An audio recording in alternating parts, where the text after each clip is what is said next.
இன்றைக்கு தேசிய கல்விக் கொள்கை 2020 அப்படின்னு ஒண்ணு வெளியிட்டாங்க. தமிழ்நாட்டுடைய முதலமைச்சர் நீங்க என்ன சொல்றது, எங்க பிள்ளைங்களுக்கு என்ன வேணும் என்பது எங்களுக்கு தெரியும் என்று சொல்லி இன்னைக்கு முன்னாள் ஒரு நீதியரசர் தலைமையில ஒரு மிகப்பெரிய ஒரு 15 பேர் கொண்டிருக்கின்ற கல்வியாளர்களை வைத்தோம். யாரும் பிற்போக்குவாதிகளை வைத்தெல்லாம் இதை தயார்படுத்தல. கல்வியாளர்களை மட்டும் வைத்து யாரிடமிருந்து தெரியுமா கருத்து கேட்டோம்?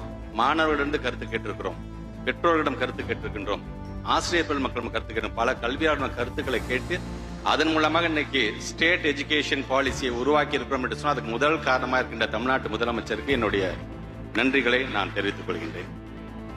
தந்தை பெரியார் அவர்கள் சொல்வார்கள், முற்போக்கு சிந்தனையும் அக்கறையும் வளர வளர புரட்சிகள் நடந்து கொண்டேதான் இருக்கும் என்று சொல்வார்கள். அப்படி அந்த முற்போக்கு சிந்தனையோடு இன்றைக்கு பல விதமான திட்டங்களை நம்முடைய பள்ளிக்கல்வித்துறை சார்பாக அங்க செஞ்சுட்டு இருக்கும் பொழுது அது சார்ந்து மாணவ செல்வங்கள் மீது அக்கறை நம்முடைய தமிழ்நாட்டு முதலமைச்சர் செலுத்தும் பொழுது இது போன்ற கல்வி புரட்சிகள் நடந்துகிட்டே தான் இருக்கும். அப்படிப்பட்ட ஒரு கல்வி புரட்சி நாளாகத்தான் இந்த நாளையும் நாங்கள் பார்த்துக் கொண்டிருக்கின்றோம். விதியை நம்பி மதியை இழந்து பகுத்தறிவற்று வாழ்வது மிக மிக கேடு என்று பேரறிஞர் அண்ணா அவர்கள் சொல்லுவார்கள்.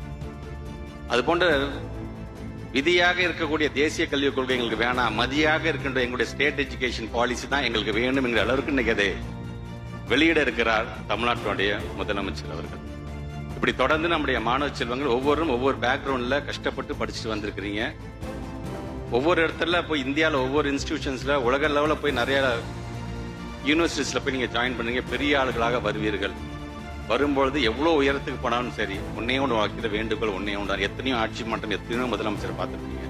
நம்முடைய வாழ்நாளில் நம்மால் மறக்கக்கூடாத ஒரு முதலமைச்சர் உண்டு என்று சொன்னால் நம்முடைய திராவிட மாடல் அரசை நடத்தி கொண்டிருக்கின்ற தமிழ்நாட்டு முதலமைச்சரை மட்டும் நீங்க நினைச்சு பார்த்தா கூட போதும். நீங்க எங்களுக்கு எது செய்யணும்னு கூட நாங்கள் எதிர்பார்க்கிறாங்க.